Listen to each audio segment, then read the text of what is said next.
Hello my viewers, welcome back to the channel. And by the video title, you know what this video is about. Today we're discussing, of course, some NFL news, and you got some NFL news and updates. The top news, of course, is the contract holdings that's still been happening. A lot of holdouts for the contracts. We know Terry McLaurin is one of the top names. TJ Watt is another name. I think TJ Watt could be getting a deal done. We heard reports last week that the Steelers and TJ Watt was close on getting a deal done. They probably get that deal done eventually because TJ Watt is a big time player for them. You know, as a Steelers fan, of course, you know, TJ Watt is just game changer for us, playmaker for us. I think when he doesn't play, the Steelers are 2-13 when he's not playing, which is crazy stat. 2-13 when he's not playing. TJ Watt does a lot for the team, big time game-winning plays, the strip sacks, and bringing intensity, and then the run game and everything. He just sets the tone a lot, and he's a big time leader on the defense as well. Him and Cam Hayward. So those two guys lead the charge and inspire a lot of the other guys around too. So I think TJ Watt, you know, Minka, Cam Hayward, those guys are like our three core pieces that keep everything kind of together and going. So I think TJ Watt will definitely get his contract. We'll see what happens and when it happens and what the price will be. Will it be around the Myles Garrett range where they pay him $30 million a year, $31 million, $32 million, or something around that range, or maybe a little less or something, but we'll see where they kind of meet him at, or maybe exactly the same. So we have to find out. Terry McLaurin, I think a deal will be done because I'm like, the Washington Commanders, you have the money. You don't have to pay Jaden Daniels yet. He did a very good job in the rookie season, got you all the way to the NFC Championship game. Make sure you keep as many weapons as you can. So go out there and get Terry McLaurin. If not, I've seen a lot of trade rumors. I've seen the Steelers being part of a trade rumor before. I've seen the Chiefs being part of a trade rumor, trying to bring in Terry McLaurin. I've seen a lot of different trade rumor scenarios. I've seen the 49ers as one as well to bring him in because they brought in Deebo Samuel, the Commanders, which is cool, but not as your one. And Deebo Samuel is good as a receiver 2. He's very elite as a receiver 2. But as a receiver 1, he kind of gets a little shaky at times with some of his stuff because he's not really that versatile with his route running, especially down the field and stuff as well. So I feel like having him as a receiver 2 is very good because he can definitely get a lot of production, as we've seen before, you know, him being a receiver 2. So I feel like the Commanders that go out there and, you know, try to find a way to keep Terry McLaurin on the other side of him and have everything maximized out for your young quarterback Jaden Daniels to go out there and see if you can win a Super Bowl. So we'll see if they get that deal done. Trey Henderson, another guy as well who possibly could be traded. I doubt the Bengals get a deal done because I don't think they can afford to pay him that money that he's looking for. So they'll probably trade him eventually. We'll see that happen in the coming weeks. And also Jared Alexander, you know, he got released a few days ago. You know, he's a good big-time cornerback, 2-time Pro Bowler and stuff. A nice cornerback. We'll see exactly where he lands as a contending team. We kind of seen it coming because there was a prediction that could be released. They don't find a trade partner for him. They couldn't find a trade partner for him, so he got released. I'm surprised they can get at least like a 5th or something, 5th or 6th. Like, I guess teams just said they just wait to get released because you guys want to release him anyway because that's what they kind of want and stuff in a sense. So he getting released. Jalen Ramsey, we'll see what happens with him too. They get a trade scenario going on. Remember the Dolphins and Jalen Ramsey came to agreement that they said Jalen Ramsey will and the Dolphins be separate, parting ways and be separate rated, of course. So we'll see if he gets traded or unless he gets released as well. You know, it's a lot of names that could possibly still get released, so we'll have to wait and see what happens, of course. Another name that got signed was Nick Chubb. Nick Chubb got signed by the Texans yesterday. Well, the day before yesterday, actually. It was in talks about it. And officially, the deal was made yesterday. He signed a 1-year deal, worth up to $5 million. They already have Joe Mixon there, so they added Nick Chubb there. I believe, is Dameon Pierce still there? Because I'm like, they forgot about that man. They utilized him one season, and they stopped using him. Dameon Pierce, he's still there. Yes, he's still with the Texans. The keep returner and the punt returner right now. You know, his rookie season, he had 939 yards. Then after that, he kind of got the production kind of dropped. His attempts dropped by a lot. Had 416 yards in year 2 and 293 yards last year. Averaged 7 yards per carry though last year. And those 40 attempts, he did get 2 touchdowns. So we'll see. Maybe he might be a trade asset a little bit. Maybe trade somewhere else. Cause I feel like Dameon Pierce can still play at a good level. But just need more opportunities, of course. And the Texans going with Joe Mixon and then going with Nick Chubb as well as their 2 guys, their 2 backs. I think you have to see exactly what's going to happen.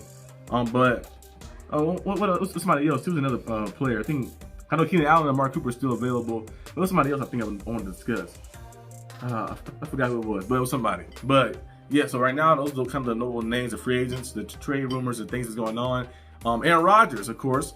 I'm about to discuss him too a little bit more. And Rodgers, I like the way what he's doing right now. I like what he's going out there and building chemistry with the team. They said Zach Frazier told the media in the little interview, he said that Aaron Rodgers came in and told them that he's all in from here on out. Like I mentioned before, if Rodgers is locked in, if Rodgers is playing, he can still play. He's still playing at a good level. His arm is still very good. But like I mentioned, if he's locked in, he's playing for the team, he's going out there and getting things done, he can definitely lead the Steelers to big time, I don't know, I won't say Super Bowl, but a good distance. With that defense we have, the Super Bowl caliber defense we have, and the pieces we have on offense, he can definitely lead us far. Because, you know, the Jets last year are the Jets, like that. And a lot of things going on, the firing the coaches, everything, all the different factors that was happening. Like here with the Steelers, there's a lot more structure here. People can say what they want about the Steelers being one and done in the playoffs, being a team that's only an average team and stuff. But the Steelers have structure. They have structure to stay consistent and being competitive. Might not have won a Super Bowl in a while, not been to the AFC Championship game in a while, but still stay very competitive and very consistent in being competitive and giving your team a chance. And you get Rodgers,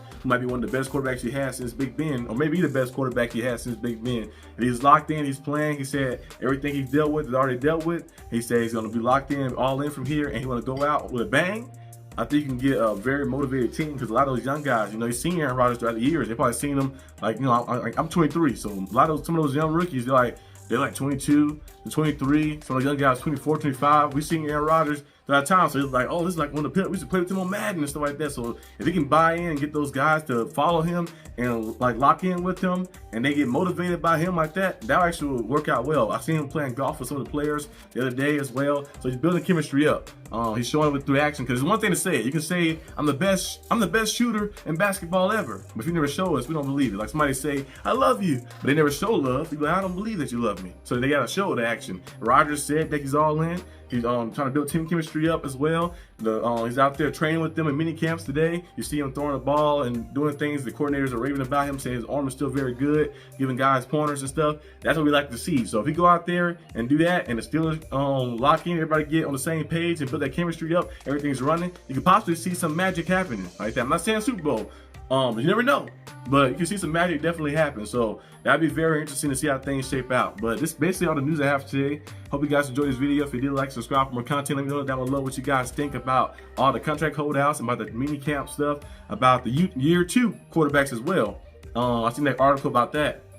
They're discussing Michael Penix Jr., who looked pretty good at the end of his season with the rookie season. They were discussing him. They were discussing, of course, Drake May as well, and different quarterbacks, Caleb Williams, how they're going to look in year 2. I feel like those guys are going to step up big time, because a lot of those guys like Drake May getting step into a bigger role. You got more weapons out there now. Stephon Diggs getting added to your team. Mike Vrabel is there. The defense is built up. They added Milton Williams, added some other pieces around. You look at Michael Penix Jr. You're taking over now. You took over last year, taking over now officially. And Caleb Williams, you got Ben Johnson now calling the plays for you. You have these weapons out there on the offensive line built up and stuff as well. So we'll see how they kind of like make that big jump. Because we see CJ Stroud last year, he kind of struggled a little bit, but still was good enough to get his team to the playoffs, and not only get to the playoffs, win the playoffs, and then the second round could have won if they wasn't calling that crazy stuff like that. So we seen what happened with him. We seen what happened with Jaden Daniels his first year. He was probably the best out of the bunch. His first season went out there, got his team all the way to the championship game. So we'll see if they can get over that hump and get to the Super Bowl or something. The Commanders getting there would be crazy. I think the Commanders,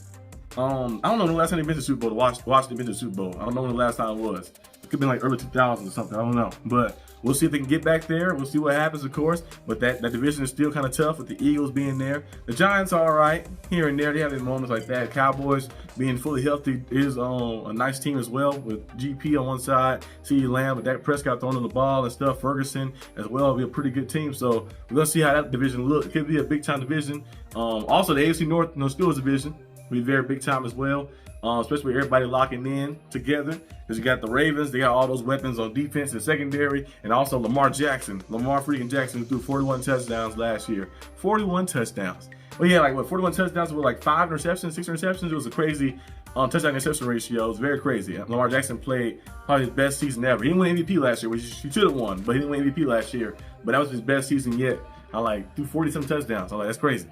So you have that, and you also have, of course, the Bengals, Joe Burrow and those guys. The offense is loaded. The defense, they don't really have too much, because Trey Hendrickson about to get traded away, and a lot of the pieces are gone. But the offense is loaded, of course, with T. Higgins and Jamar Chase and those guys. You look at the Steelers. Steelers defense is loaded. You got Aaron Rodgers here. We're going to see what happens with that. And also, you look at the Browns. Not really. It's the Browns. Come on.